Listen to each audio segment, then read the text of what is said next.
Good morning to most, good afternoon to some, and good evening to our viewing audience across the pond.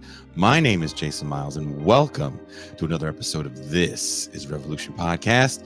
So glad to have you guys here with us today. It's always a chore that I do with love when we get to organize these shows where people are coming from literally 3 different time zones to bring a conversation that might be just a tad bit controversial for some of you guys. So we'll see what happens. I will not be looking at the chat, not paying attention to it. But let's just dive right in. We have our returning guest, Alex Herbert, with us. In the latest 2-part essay from Alexander Herbert's Substack, he collaborates with Milena Steinmetzer to delve into the complexities of the women's question.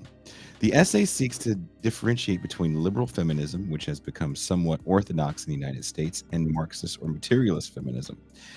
As Herbert and Steinmetzer argue, the distinction is crucial in understanding the broader struggle for women's liberation within a class-based framework. In part 1 of the essay, they write, as socialist activists and theorists, we've often found ourselves in situations where our friends and allies question our feminist credentials or the type of liberation we seek for women. Part of the reason stems from a failure to understand the difference between liberalism and leftism, particularly in the United States, where the former president purposefully conflates the two. Even within leftism, anarchism and progressivism advocate a type of feminist theory devoid of real class analysis that is more in line with liberal individualism than socialist collectivism. Another reason for the misunderstanding is the simple fact that liberal feminism benefits from being the oldest tradition, as the struggle for things like suffrage, equal pay, and equal rights aspire to equalize the sexes within a system that depends on individualist ideology. The assumption has been that womanhood alone constitutes a community, even though most people are willing to admit that the economic interests of women in the 1% are vastly different than those in the 99%.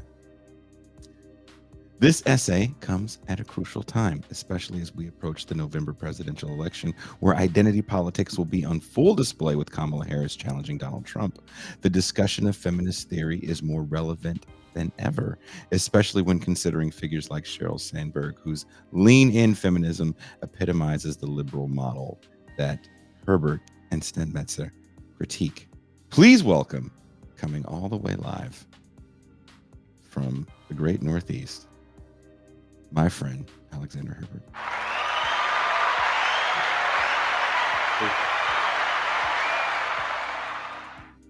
And coming from Europe, you want to introduce her? Europe broadly conceived. I mean, I'm not sure where she's at right now. We keep location secret here, so yeah. Based loosely in Luxembourg, let's say that. All right, you want to introduce her? Yeah. Milena. I'm terrible at introducing. You're not ready for prime time, Alex. You are not ready for prime time.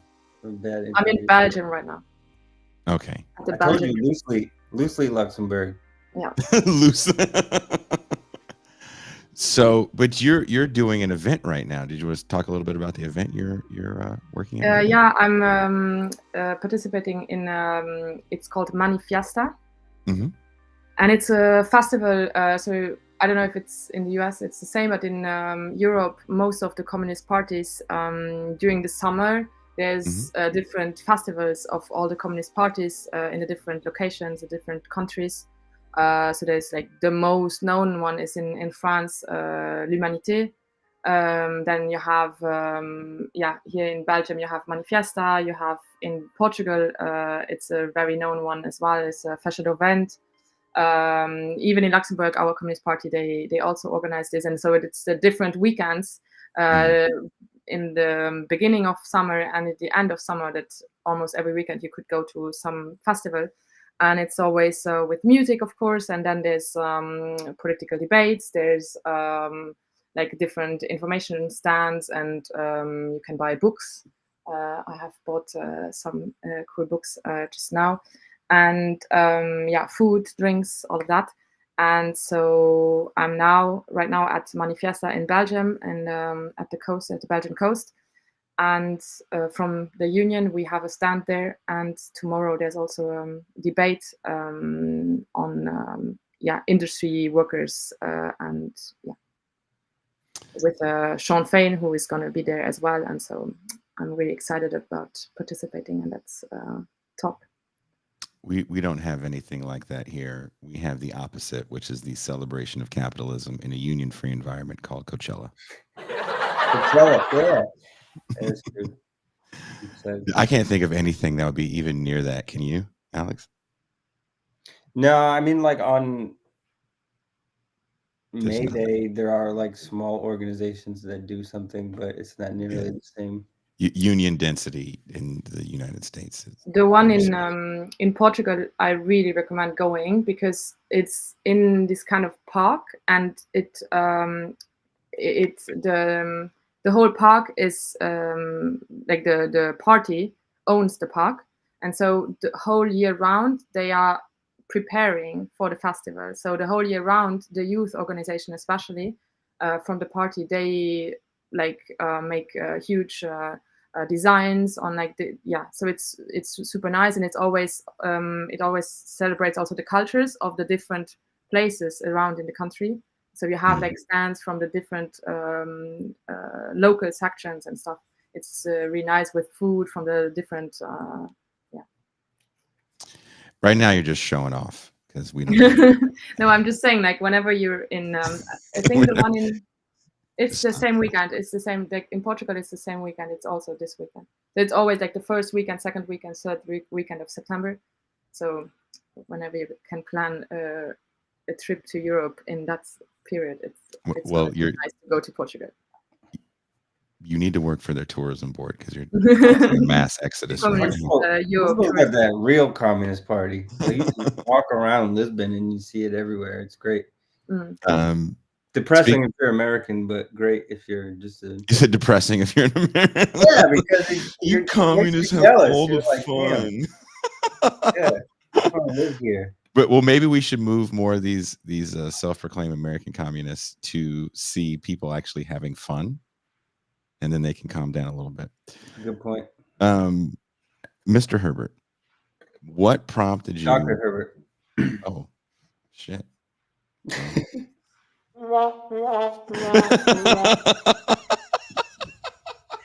I didn't know you were in one of those moods. Right. Dr. Herbert. Yeah. Dr. Hebert. What prompted you to want to write something like this? I know you knew it was going to be controversial off the bat. What prompted you guys to write this? But first of all, what prompted you to want to team up with Milena, and what has the feedback been like so far? See, all right, you want me to start? Well, sometimes when you kind of exist in academia, and in particular in like a Marxist theoretical bubble, you can kind of become lost in the sauce, almost lost in the theory. And in some instances that lead you to advocate for certain positions and platforms that don't really jive well with the majority of what's being talked about in kind of like, we'll call it mainstream leftist discourse, particularly in the United States. And so in one of those repeated, I mean, there's many such cases, but one of those repeated instances in which my understanding of theory and my Marxism wasn't lining up with what, a lot of people that I love and respect thought, is in the question of feminism, right? And in the old days, historically, it was called the women's question, although it's much different right now. I mean, we don't really refer to it as that for reasons that we talk about in the article. And so I just, for a while, I couldn't understand, why is it that, for example, there are people that I love and respect who, one instance that happened fairly recently was I shared a video or a picture of Hillary Clinton, and I mentioned something about her being a girl boss. And one of my friends got really angry at me and was like talking to me about how sexist it was and blah, blah, blah. And like, at first I didn't understand where they were coming from, right? Because I operate in this assumption that liberal feminism is much different than Marxist feminism. And it just occurred to me that she didn't really know what Marxist feminism even was, or that it was even separate from this kind of longer liberal tradition. And so that and a series of other kind of like lost in translation moments kind of compelled me to want to explore it deeper. And that's the thing, like when I come up with topics for the Substack, it's not necessarily that I'm assuming from the beginning that I'm some kind of authority on this. Usually, and Milena is just one of a few people that I've kind of recruited to help me think through these difficult topics. And you know, in my mind, Milena and I have been friends for a while, and she is sort of that one person that when I have doubts, like, am I crazy for thinking that sex work isn't just work, for example, I can go to Milena and be like, am I wrong in thinking this? And we've had a good back and forth discussion about these topics that when exploring, for me, what the difference is between Marxist feminism and liberal feminism, I couldn't think of anybody else that I would have rather had on board to help me think through both the history and then the kind of different questions. That's my kind of impetus for writing, but I think Milena has a really different. Sure. Milena, how did you feel when you were approached by this man that wanted to talk about Marxist feminism? Yeah, I think it started with this discussion on, yeah, when you have this kind of friends or whatever that are feminist, and they have this approach that mostly also maybe the things that they are reading or the I don't know, social media posts, etc., that they are consuming about feminism are most of the times from a liberal approach, more broadly like said.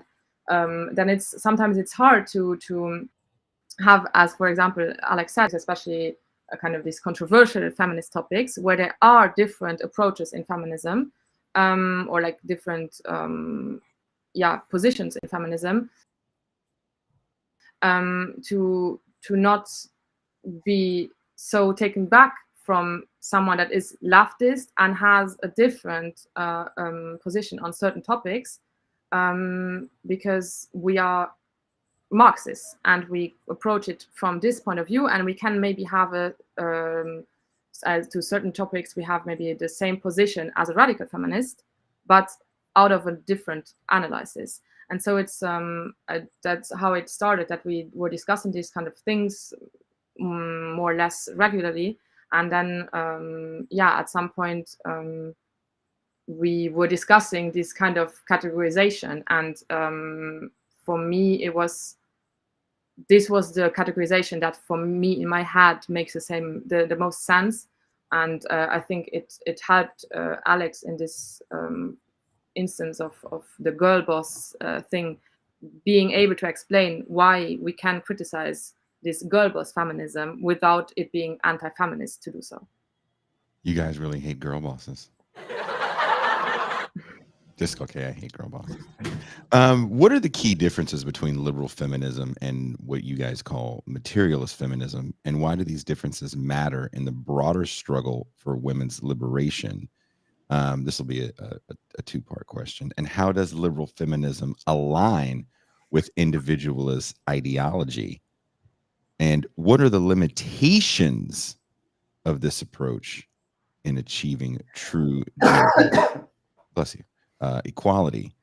In your essay, you argue that womanhood alone does not constitute a community. How does this perspective challenge the mainstream feminist discourse? Whoever wants to go first can just shoot. Bam. I think something that I see a lot in my feminist praxis is that often it is seen like people think that when a woman does something or says something, automatically it is feminist, and automatically it is empowering, and automatically it is progressive. And I think that's this very basis liberal feminism that is, yeah, like if a woman says something, does something, blah, blah, then it is inherently, or like chooses something, like this whole like choice feminism, then it is her choice, and that's in itself feminist or empower. And I think that's the main difference, at least what I see often with in the discussions that I have with people, is that I can criticize the choices that women make, because I can see the whole like I have the Marxist analysis of society and of how it works, etc. And also that makes me then understand that when we critique capitalism, they are linked, and we're not only focusing on critiquing patriarchy without making the link with capitalist critique. Gotcha. Alex, how do you parse the two? If you were to explain it, you are the father of a young lady. I believe the hashtag is girl dad. You are one. Do you try to explain this to her, or do you think she's too young to really grasp it? You're muted. Something that Milena and I do talk about towards the end is that there's something to be said about each one of these traditions, these feminist traditions, that you can kind of pull from and utilize. And so for me, it's not about kind of, picking Nora up in one of those games and kind of placing her in a box of where I want her to be ideologically, as much as it's just kind of exposing her to the variety of experience that women can and should have. But as far as the differences go, that's the first part of your question. Like, as a historian, for me, I thought it was most important to try to go back to like the earliest history of feminist organizing in general. And so we kind of the way that Milena and I wrote is that we started writing, but then as we started writing, we were realizing that we need to add more. We need to add this. We need to like go further back, and we had to sort of bring it all the way back to the beginning. Would say that more or less of this so-called women's question. And what I found then, and this speaks to your question about individuality too, is that so much of, at least in my understanding, the early struggle for women's liberation in the mainstream like political sphere had to do with these highly individualistic rights, such as gaining the right to vote, for example, which is not a bad thing. Just because it's individualistic doesn't mean that I'm saying it's a bad thing.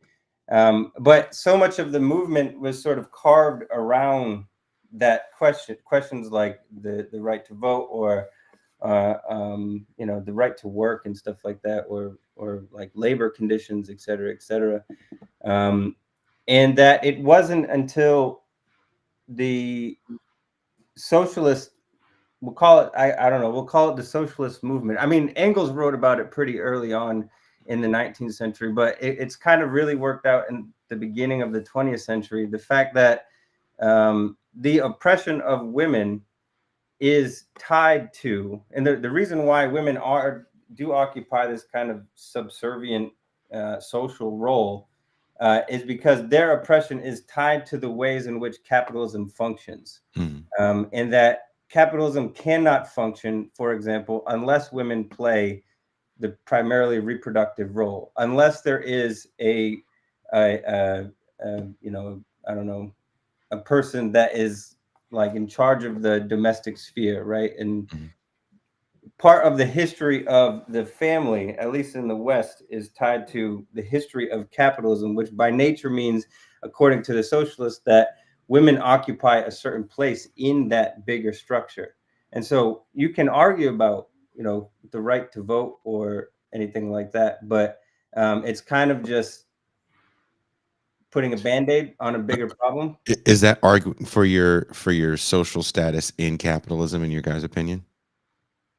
What do you mean? Are you just arguing for a better position within the system that already exists? Yeah, I Opposed think to like dismantling the like system?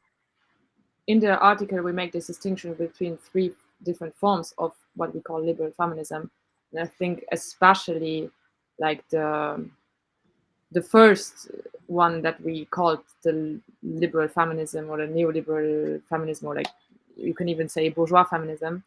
I think there it's like this kind of, the idea is, okay, women can also be the ones on top in capitalism. Yeah. We can be the same, like we can be a president of the United States and be like in this system of imperialism, etc. Or we can be a CEO on top of a company and exploit women and men the same as a man could. So I think that's kind of this breaking the glass ceiling and all of this kind of thing, that's the approach of we can do it the same in the same way as men can. I mean, that becomes kind of a big central theme in corporate America, especially in the tech sphere, where I got to spend a little bit of time.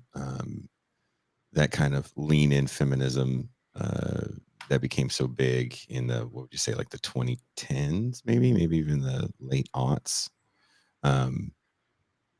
seems to be kind of still the way forward. And here we are in 2024, and here in Mexico, they have elected their first female president. She does come from maybe one of the more progressive parties in the country, which is kind of nice.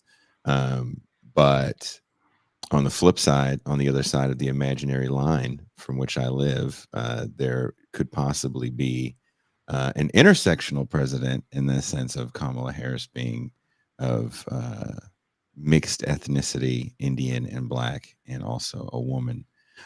So for a lot of people, it's a big deal. We're seeing kind of these rehashed slogans like "I'm with her." That was Hillary Clinton's slogan in 2016 when she ran against Trump.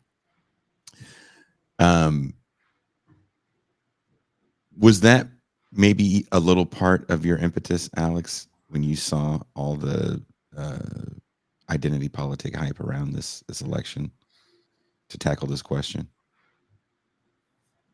Not in the political, not in terms. I mean, I think we started before Kamala Harris was like officially, before Joe Biden dropped out. We had started working on this. It's a very in-depth 2-part article. I even sent you a message. I was like, this is very, very deep. Like, you guys, it could be a whole book. We could have gone even like in the end. We just had to say like, no, it needs to be done now. I've worked with Alex. I understand. It's not even like only him, but we were also one day we had another friend of mine. The 3 of us were discussing certain things, and she even came up with more topics that weren't included in the article. But yeah, where we're like, yeah, fuck, that's another aspect. And I just want to say, wherever you guys are watching and listening to the show, there's a link in the description to Alex and Milena's piece.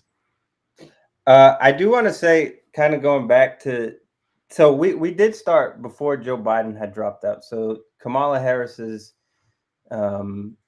nomination had not been the impetus for writing, although even then I probably suspected that she was going to drop out, but it was less important. For me, it was more important about like getting out publicly some kind of statement that I can, like, just refer people to read when they ask me, like, are you a feminist, or what kind of feminist doesn't believe in sex work and blah, blah, blah. I wanted to just be able to, like, here, read this, so I don't have to explain it to you anymore. But also, like, what I wanted to go back to is working out the difference between the two, this sort of this older liberal feminism and Marxist feminism, and to try to kind of explain more the historical conditions for which we are in today, which is the fact that Marxist feminism is really relatively unknown by a lot of people and a lot of women. So when you look at something like the 19th century, what is it, the Declaration of Rights for Women, that's written around the same time as this is before the First World War. These are attempts by women across the world. It's not just the United States, but, well, I guess across the world, really just Europe, the West, to come together and work out some kind of common platform for civil rights.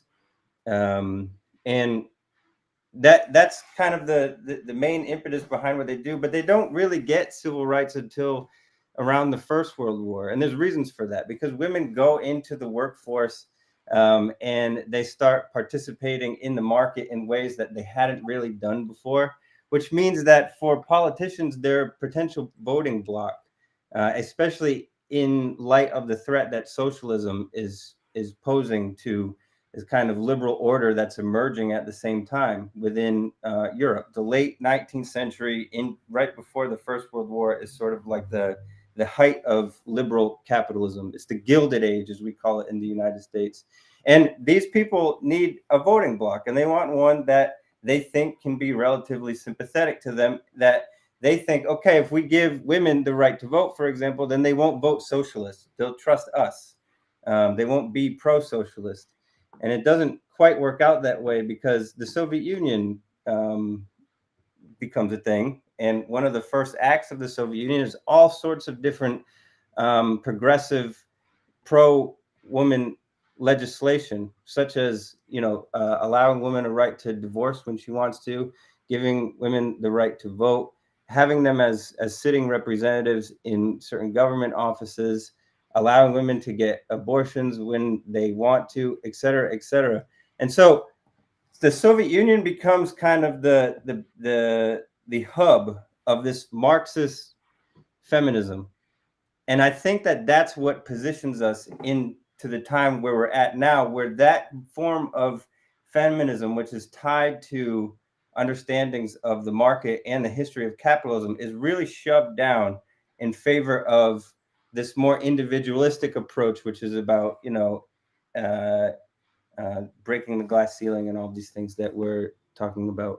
So I just wanted to make that clear, that I do think that it's sort of in good Marxist fashion, right? There's a dialectic reason why we're here. And I think that people like Milena and I might be wrong, would argue that Marxist feminism never really had its full entry and acceptance within this kind of dialectic chain of acceptance, because instead liberal feminism has just been rebranded multiple times into, first you have the suffrage movement and the suffragettes, and then you have this feminism of the 70s and 60s, which is kind of like free love type of stuff, and then you have this hyper capitalistic feminism in the 90s, where everyone every woman is on an ad for some kind of domestic good, and that's supposed to be empowering.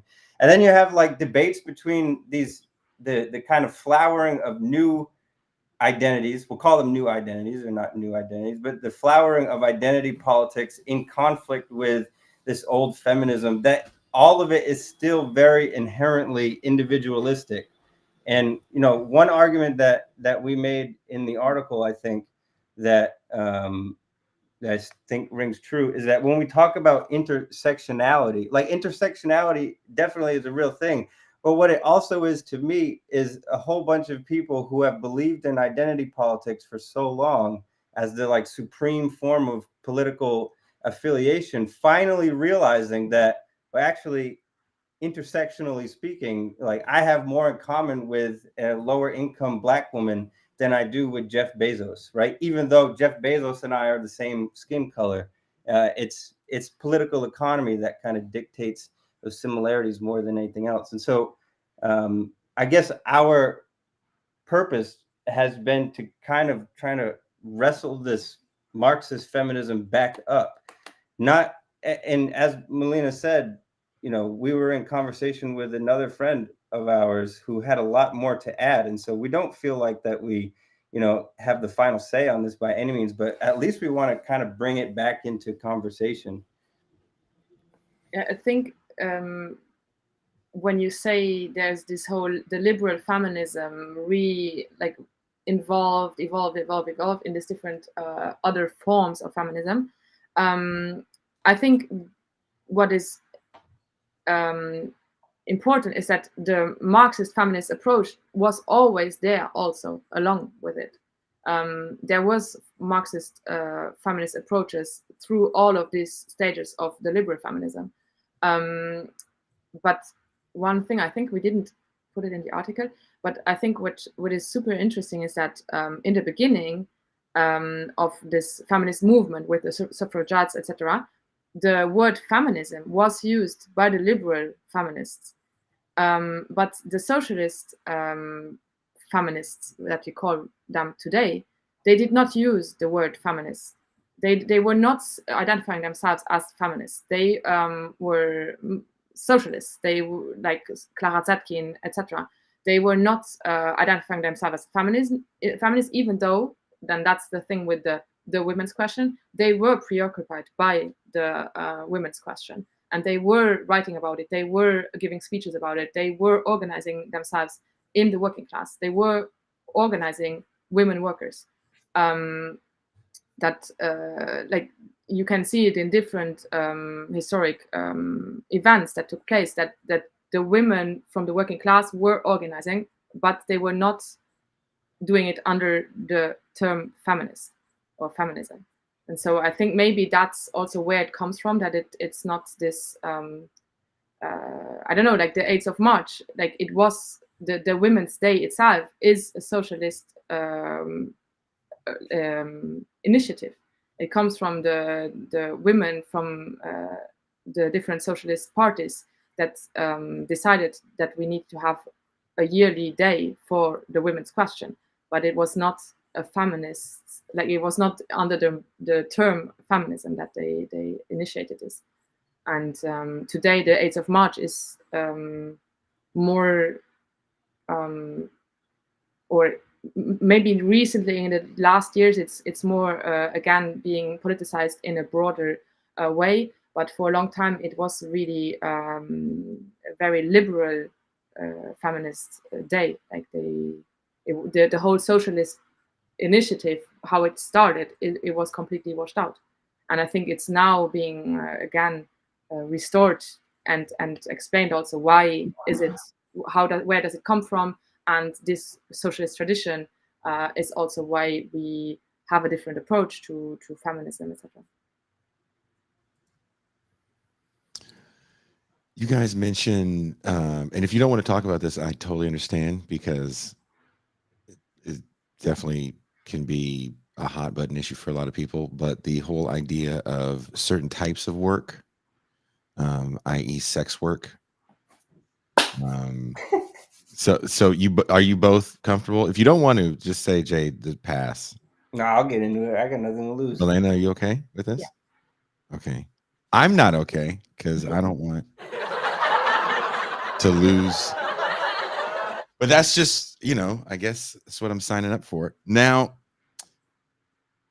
in a lot of quote unquote feminist discourse, you see the celebration of sexual labor. I live somewhere where sexual tourism is a real thing.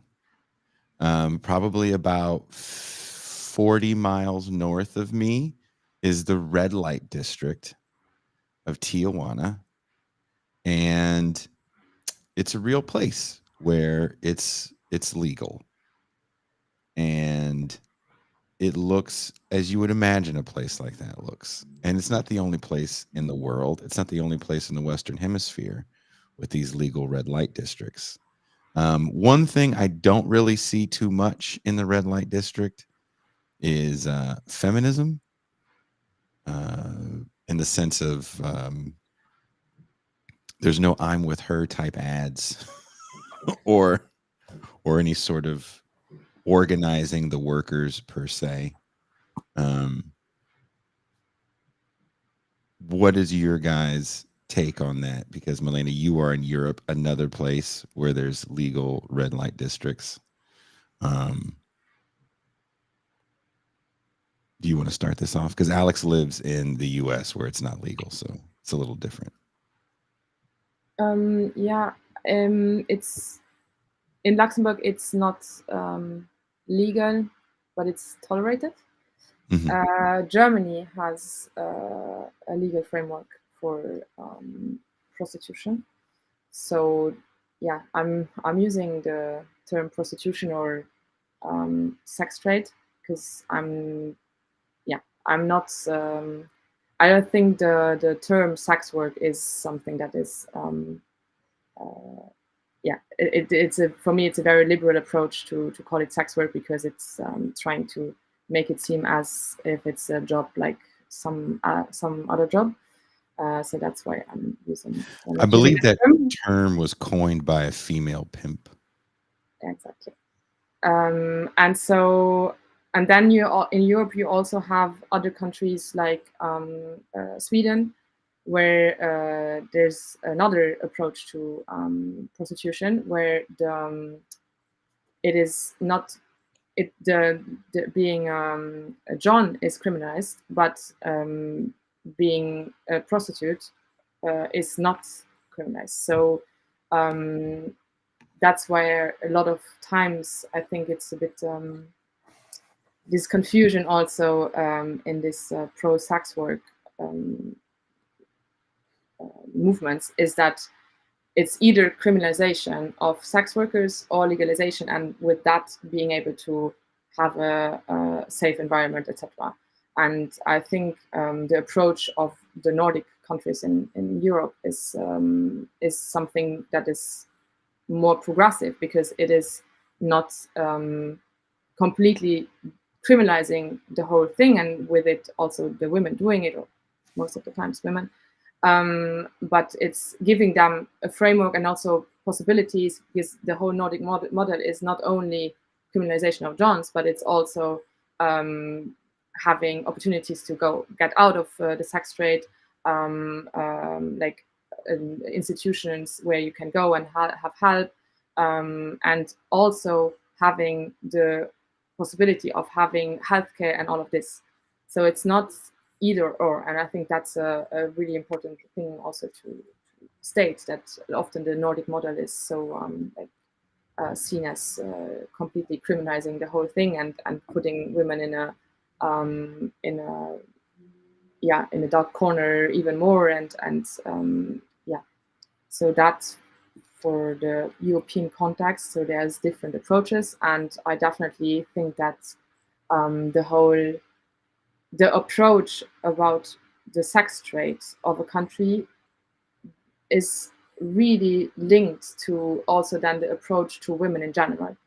I think there's for sure a link between the culture of the different, like if you compare Swedish culture and I'm not saying that there's no patriarchy and no sexism in Sweden, for sure there is, but the thing that you are not able, that is not allowed for someone to purchase access to sex is something that is completely different to the German approach, where it is so normal and liberalized, and it's in the everyday life. This is something that is normalized, and I think that makes a huge difference also in the culture of how the women and men in a society interact. Not only the Johns being able to purchase sex from a prostitute, but also it has a broader impact on society. Alex? Yeah, I think so. Yeah, it's variegated in Europe, and approaches in the United States are different. And the so-called sex trade has like multiple faces. And I think what Milena was trying to do in the beginning there, which is where I would start, is first you have to sort of define what the sex trade or sex work is and what it's not, right? And broadly conceived, we can like slap some temporary definition on it by saying that it is the sale of one's body for sexual purposes to another, right? And so there's a transaction involved there. There's problems with that definition, whatever. Just humor me for the simplicity's sake of that definition. And so then we have to think, once we have this idea that it is a sale, right? It's a transaction, no matter what form it is, whether it's prostitution or OnlyFans, it doesn't matter. Then we have to think of, well, what, on the one hand, what compels somebody to engage in the sex trade, to work as a sex worker, whether OnlyFans or a prostitute, right? And the answer is that there's systemic economic inequality, right? And that compels someone to consider there to be a need for them to do it. And then on the other hand, what compels, on the other side, people to buy sex in various forms? There's a lot of reasons for that too, right? It could be a sense of alienation, a loneliness that capitalism creates among us all. But the bottom line is that because we have defined it as a sale, right? It's a transaction. It means that as long as there's a way for capitalists to find a way to exploit that sale, that market, they will do it. And so what we kind of alluded to in our article, but we didn't get into all that too deeply, as much as we could have, is that, you know, in the 70s and 80s, and even a little bit in the 60s, there are debates among different feminist groups about where and how to approach the question of sexual labor and in the sex trade in general. Because even early on, there are liberal groups who see it as empowering, that, you know, if I as a woman can sell my body and make money, then isn't that empowering? But then there's others who say that just by nature, that you're considering your body to be a commodity, and you're trading it on an inherently unequal market platform where the price of your body is not really dictated by you as much as it's dictated by the market. It makes it inherently unfair and exploitative.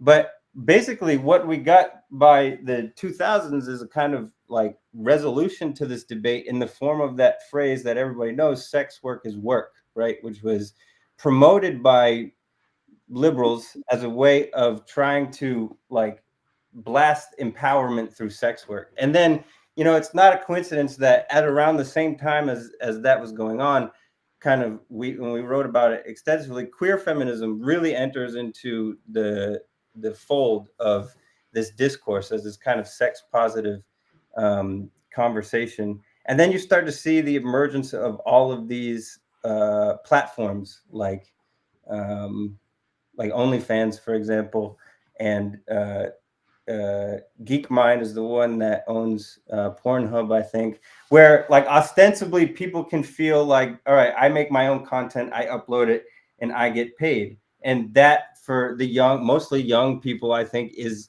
a form of empowerment, without realizing that actually the people who own those companies are men for the most part. The CEOs are men, and they make a lot of money from the selling of your content.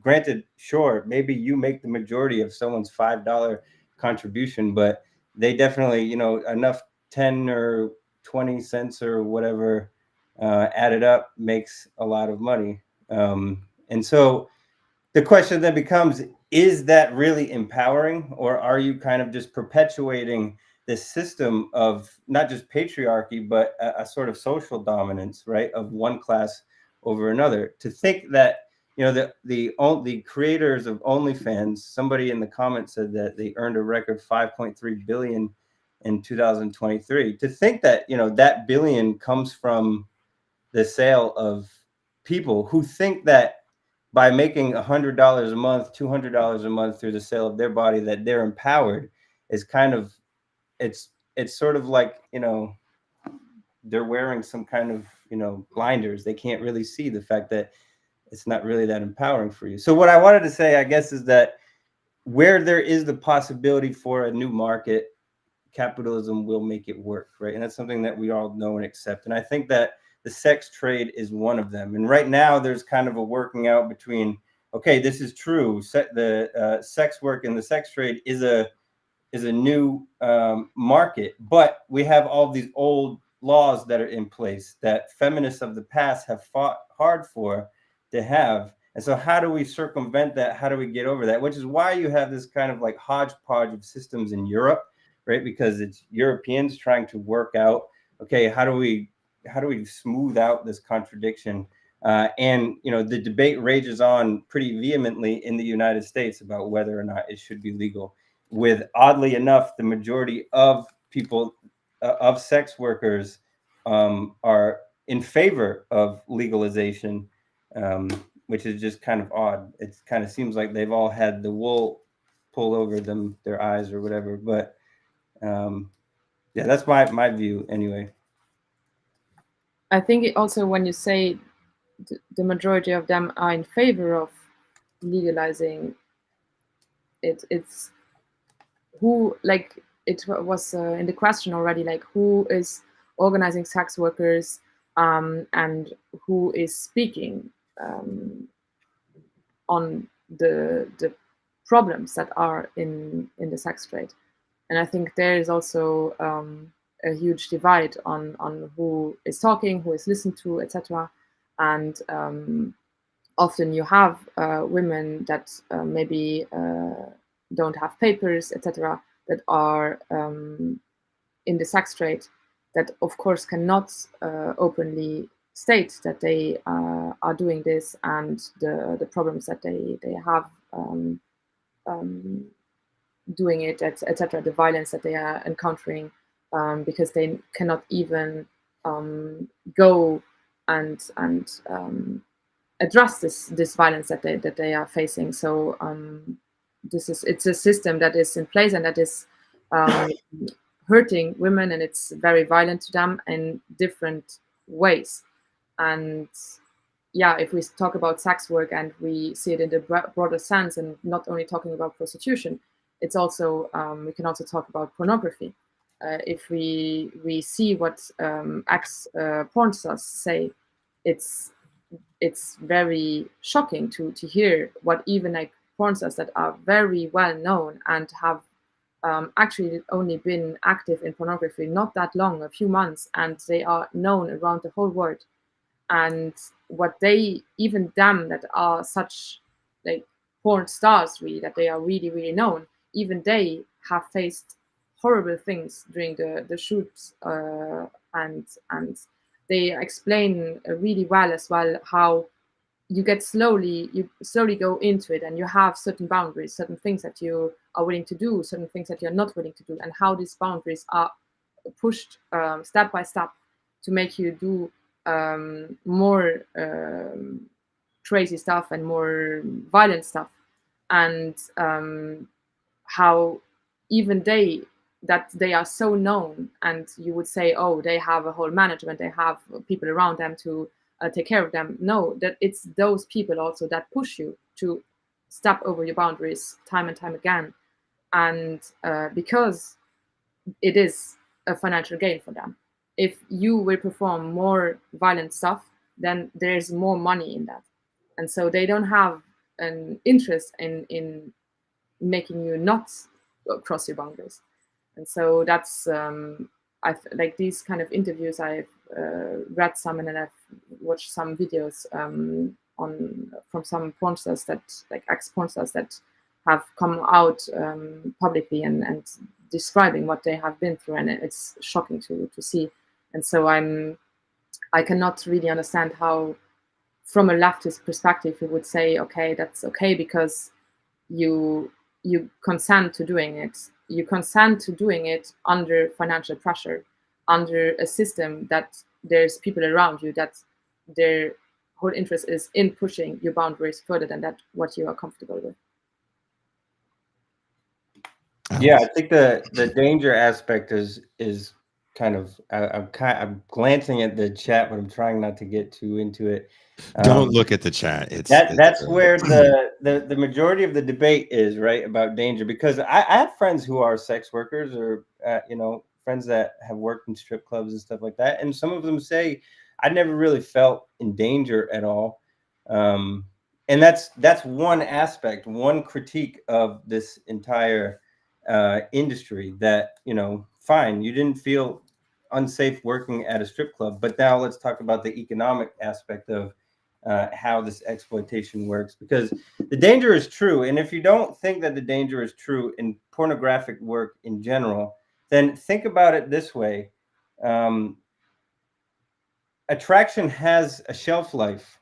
We all know that, right? And the same is true for academics, right? We're told that, like, when I get my PhD, I have to get a job within 2 years because my degree has a shelf life. If I'm unemployed in the academic world for more than 2 years, then people start to wonder, why have you been unemployed for this long? And is your research still relevant? And people have shelf lives too. Workers have shelf lives. That's why we have retirement. It's a thing. But in the sex work industry, the shelf life is shorter. And so you see people, and I think one of the interviews that Milena talking about that I watched was Mia Khalifa, right? Who come into this world of pornography. They go through every major producing house real quickly, has made videos, and sure, they amass, I imagine, a massive amount of money with these producers dictating to them, okay, this is what I want you to do. This is how you're going to do it. But then once they're out, once they've run that gauntlet of production companies, where do they go? And do they have people around them that can help them responsibly with their finances, or do they kind of just burn right through it, doing it all? And I think that these are the deeper systemic forms of exploitation that exist. And back to the topic of Mia Khalifa, I remember in that interview, she was talking about how violent it is by nature, the pornography. But then she had this comment that OnlyFans is the socialist version of the porn world. Which made me laugh, because it's exactly what Milena and I are talking about, that people don't understand that even OnlyFans is a part of this violent system, but in probably less explicit ways. To think of, you know, OnlyFans as somehow more socialistic because it universalizes access and ability to post pornographic content, I think is erroneous. But I could see why she would think that, right? Without knowing that, well, actually the CEOs of OnlyFans, you know, they pulled in $5.3 billion in 1 year. It's crazy. It's super contradictory. What do you say to people that say, Milena, what do you say to people that say, well, all labor under capitalism is exploitation, so ergo sex work is just like any other job under capitalism? I mean, that is at the first glance, very compelling argument. But then I think if we, there's certain aspects that, for example, also, what is it called in English? If you have a child for someone else and you pay for it, surrogacy? No. Say again? When you have a child for someone else, like you. Oh, surrogate. Yes. Surrogacy. Yeah. So yes. I think it's very similar to that. Like there's certain. I'm a union secretary, so I work with making sure that workers are not like there's security measures that's in place, etc. We have certain. Like you have to wear goggles, you have to wear certain kind of shoes, you have to wear this and this and this, like to make sure that you're the most safe possible in certain work places. And I think with the sex work or having a baby for someone, etc., that it's this is a way greater. It goes way more deep into what you as like how you use your body to work.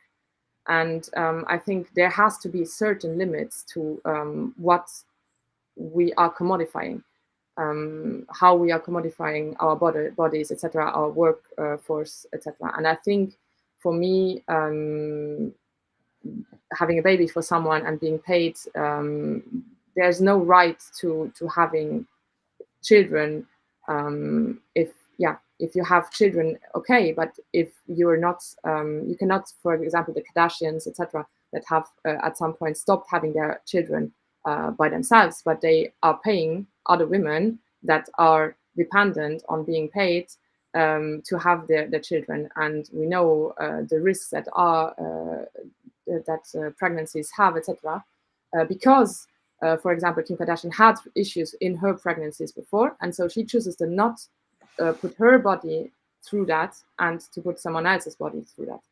And the same is for sex. There's for me, intimacy and sexuality, etc., should not be something that we commodify. There's certain things that there needs to be a limit to what is what we are able to. There's no right to having sex. So why should the same as we say, like there's consent, etc. You have to give consent if you want to have sex with someone, and the same why if we give money, why is that something that is the consent question? That's the consent, right? Yeah. Yeah, the consent is given because I pay you.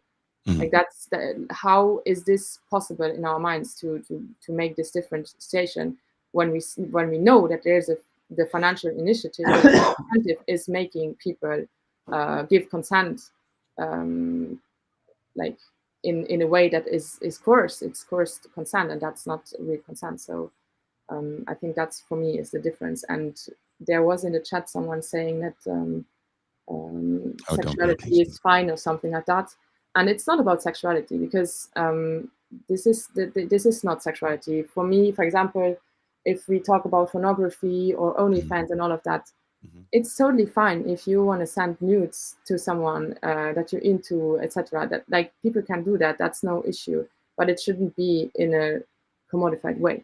You shouldn't get paid to do it, and because with that comes the automatically there's coercion in it.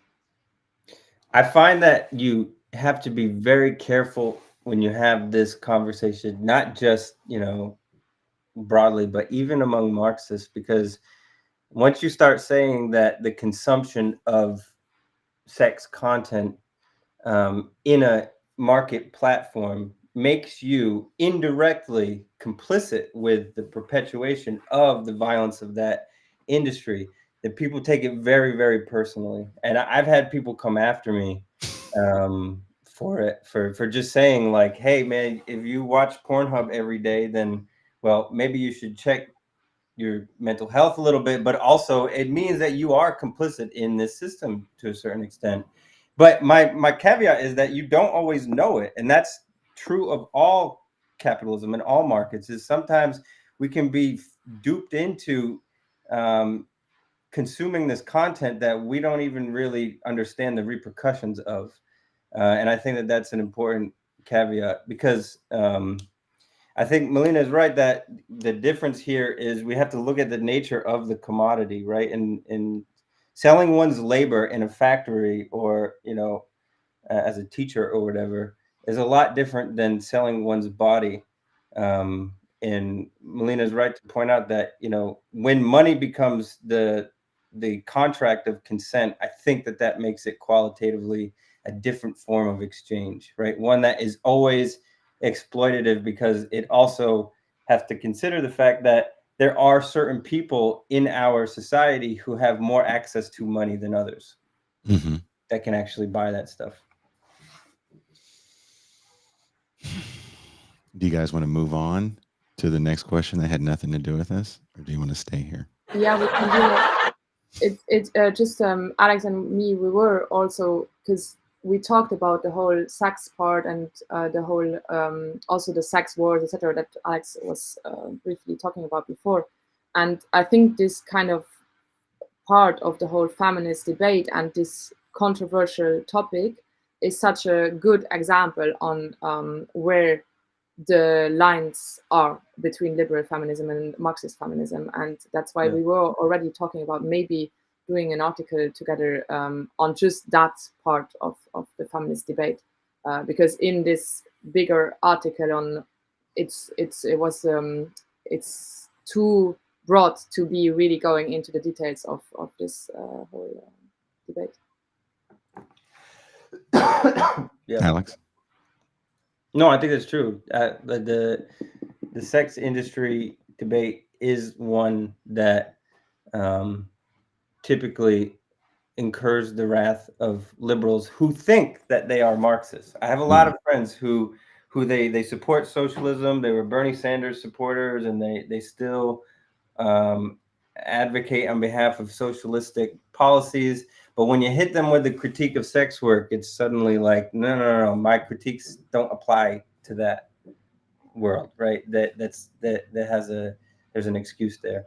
If you legalize it and have protections, which is what a lot of people say, and again, I live somewhere where there's protections. People have to have a card. Isn't that better? So I saw somebody in the chat. It was Dr. Jordan B. Peterson. I'm sure that's not the real Jordan Peterson. Yeah, but I wanted it because they made that comment. They said, okay, I'm down for sex work if it's heavily regulated. But I want to ask you or anybody, right, to pretend yourself to be some kind of liberal market stand, and you support the idea of the free market and yada yada. Why would a heavily regulated sex industry be okay within an economic system that advocates no regulation? Why is it that we would make the exception in the case of the sex industry, if not that we are implicitly and explicitly admitting that it is a very exploitative industry? Does that make sense? Extrapolate that a little bit. Explain that a little bit more. So we're saying that sex work is okay so long as it's heavily regulated, and yet we exist in this system in which we're not supposed to believe in any form of regulation of the market, because we live in these liberal democracies where we want to deregulate everything. I think people forget that with any regulation is always going to come an illegal market, right? If I want to go have wild, nasty sex with somebody, and there's a dude there that says, well, you got to wear this condom, you got to put on a dental dam, there's no butt stuff, you can't urinate on anybody, there's no water sports. Maybe I'm going to go find the illegal market where I can do all those things. Mm-hmm. You know what I mean? But there's always going to be, like how much regulation do you want, and who's signing up to work this job? First of all, what I'm saying is, doesn't the list of regulations that come with making this industry okay, doesn't that in and of itself signal its inherent exploitative nature? I mean, murder is okay so long as it's done a certain way, right? That's what essentially is being argued here. So I don't know if regulation is the key, but you're right. Maybe like black market will always exist, but that's why the Marxist view of this looks at, well, it's not just that we're critiquing sex work and the sex industry, but we're critiquing the entire system of capitalism as it exists. So is there any safe sex work under capitalism? Would it be safer in a socialist environment? In a socialist environment, why would there be a need for sex work? Because who am I going to pee on?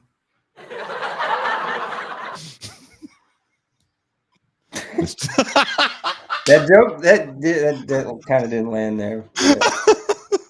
Damn. I mean, so you think in a socialist environment, you're just a nicer dude? It wouldn't need to exist, because what we're saying is that ostensibly in an ideal socialist environment, people don't have a need to sell their body to supplement their income in any way. Yeah. And that would take time, right? People always say, well, the Soviet Union had prostitutes. But it's like, yeah, but the Soviet Union didn't really exist in the form that it did in the 1920s for a long enough time for generational trauma and generational roles within the sex industry to kind of peter out before that system changed again. So like what we're saying is that given enough time, given enough of the kind of dismantling of these socioeconomic disparities and inequality, then the long-term need for sex work would peter out. In the beginning, when we started talking about this topic, there was someone who mentioned Kollontai.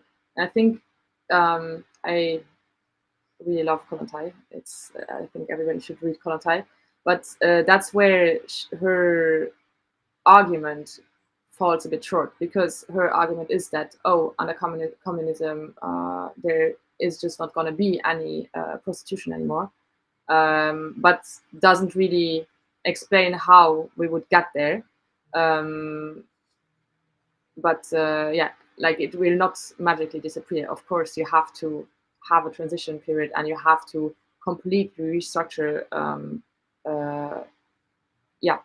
the economy and the way we like society works. So as Alex says, it's just also going to take several generations and to completely build communism.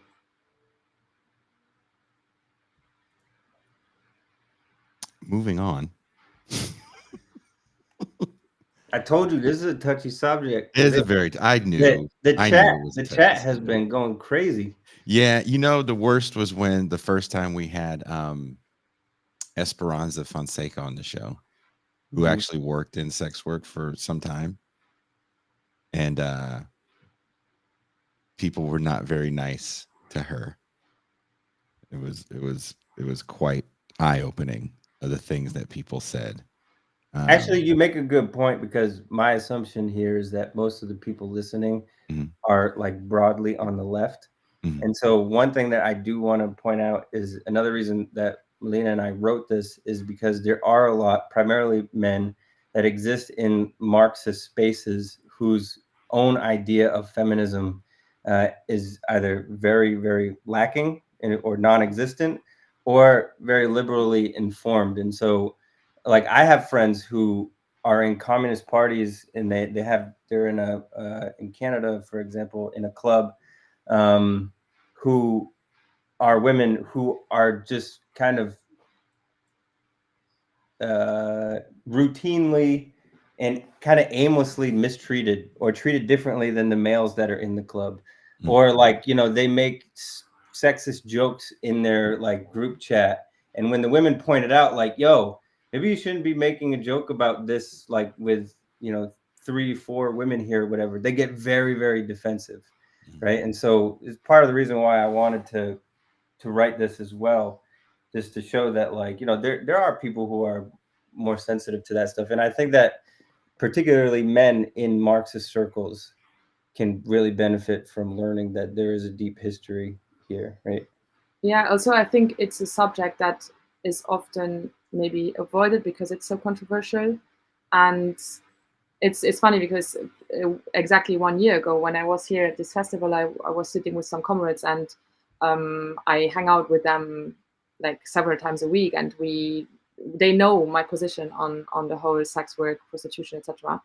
And they kind of, because they don't really engage in this like feminist like theory and all of that, they don't read feminist theory. They maybe read other Marxist theories, but they are not really into this whole feminist debates. And so they just adopt my position. They are like, oh yeah, so our feminist friend, her position is this, so they adopt the position.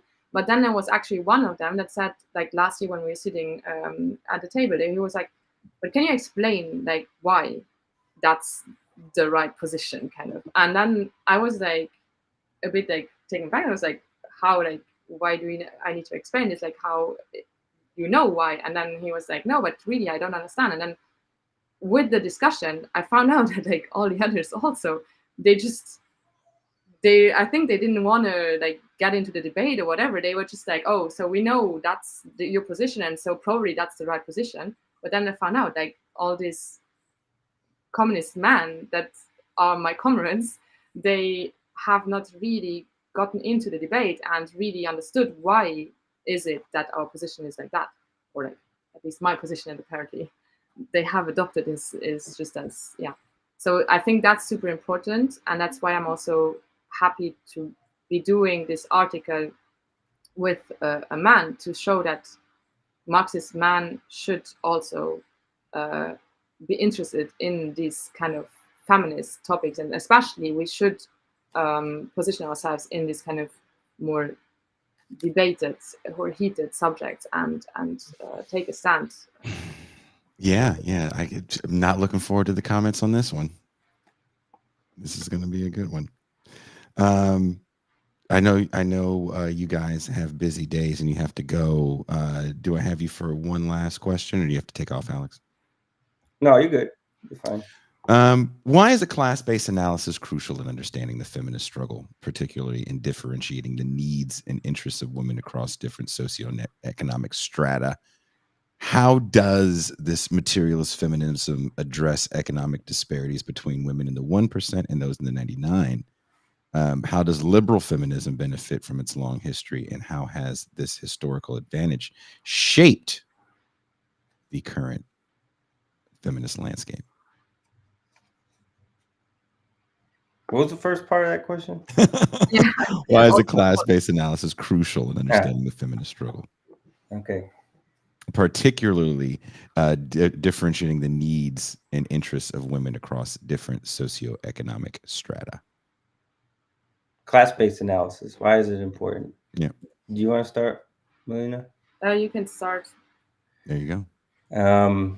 Class-based analysis is important for considering this because once you look at kind of the way that capitalism works and the way that markets work in different sectors, whether that's the sex industry or even feminism as its own industry, then it becomes clear that our hyper individualized selves, whether that is as a woman or as a trans person or as a black woman or a black man or whatever, each one of those kind of offers markets for different industries and sectors to kind of gear towards. And so what we sort of have to realize is that as primary consumers and workers, we actually have a lot more in common in the way that the market kind of approaches us as these homogenized groupings, right? Hillary Clinton, or I don't want to just use Hillary Clinton because it's too easy, but Kamala Harris or even Donald Trump, right? They don't see us. Donald Trump doesn't see people for the kind of variety that they are, but rather as these kind of lumped in, these are poor people, right? And I'm not one of them. I'm different than them. And so I think that like the class analysis just helps remind us that, history is class struggle as Marxists, simply put. And so we have to see the ways in which the other class is struggling with us. And a lot of that is done through identity politics and kind of breaking us up.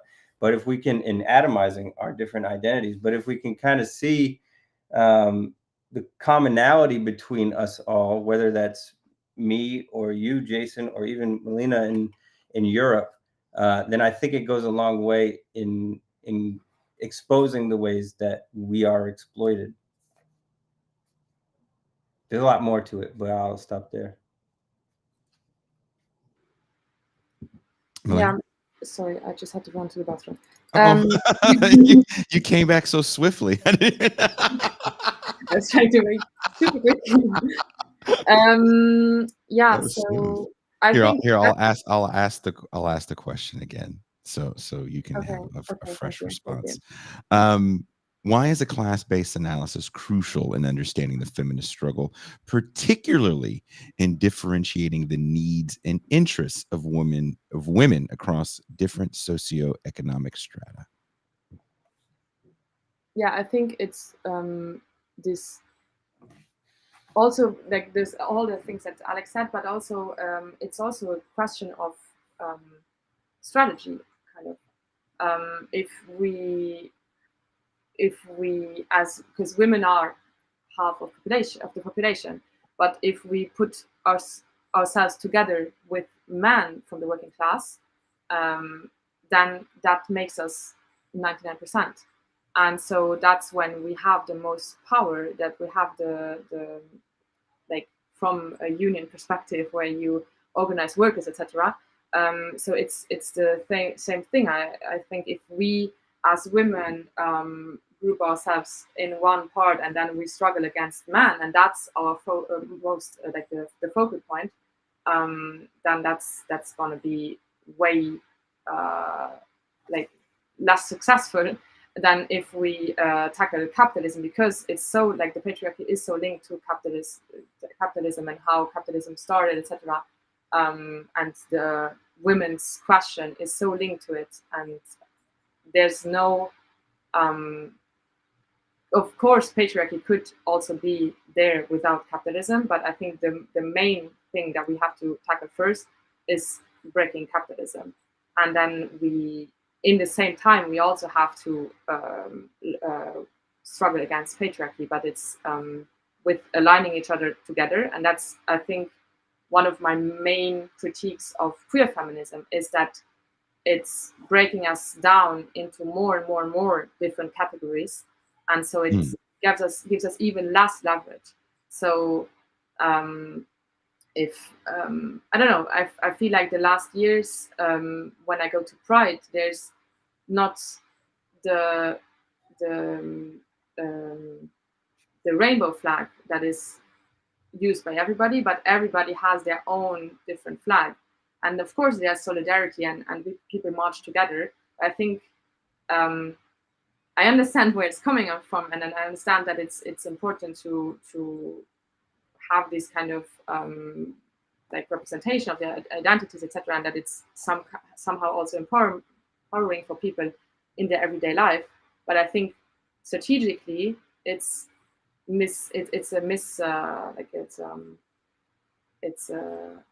not the right way, because it's gonna get us even more chopped up and not bring us together.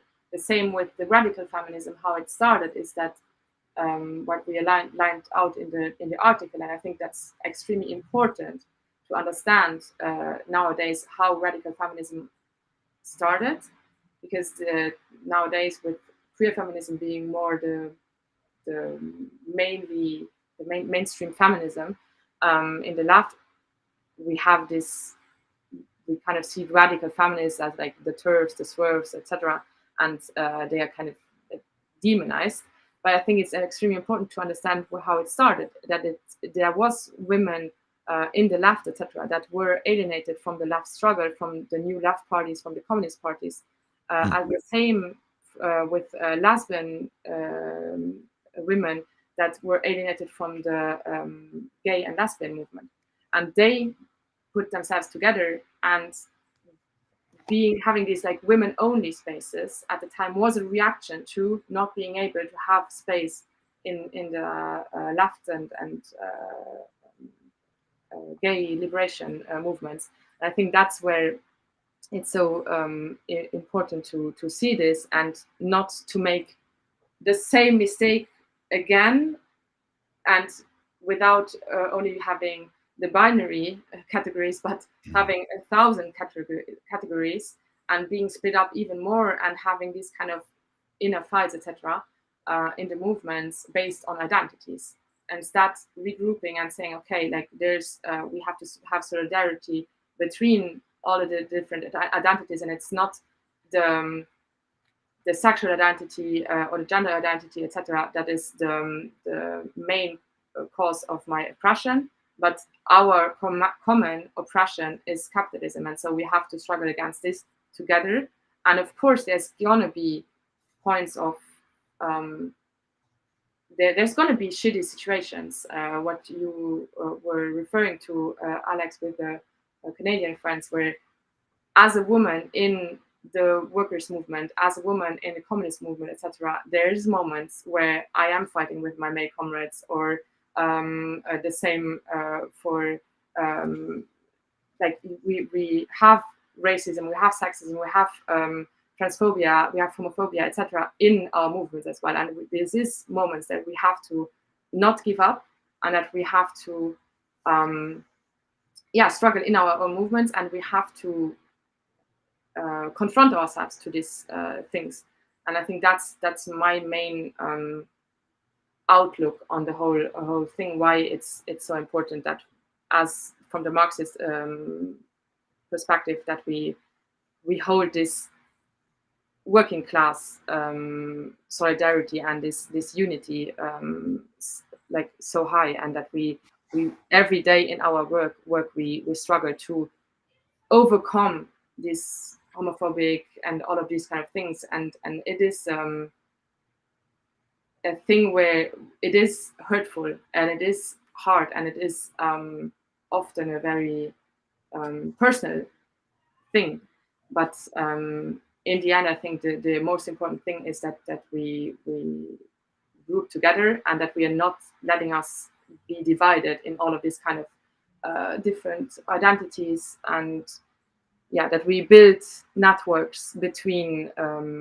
unions, feminist organizations, queer liberation organizations, anti-racism organizations, and all of these things, because we know our common enemy is the bourgeois class. Well, on that note, I want to thank you guys for taking the time to talk to me, especially being that we're on 3 different time zones. This is always a difficult task, and I appreciate you guys doing this with me. Wherever you are watching or listening to the show, there's links in the description. It's literally the first thing in the description of the show is a link to Alex's Substack where you can read part 1 and 2. I will tell you, they are long and in depth. That's a good thing. What's the next thing you're working on, Alex? It's a good question. I think the next article is on internationalism, but I am not nearly finished with it. I started it, but I don't know. I don't know what I wanted. It's another for the orthodox, for the hardline Marxist Leninists. It's a touchy one. So I don't know. You don't want to go too touchy back to back? Yeah, I mean, I'm down. That's what I do.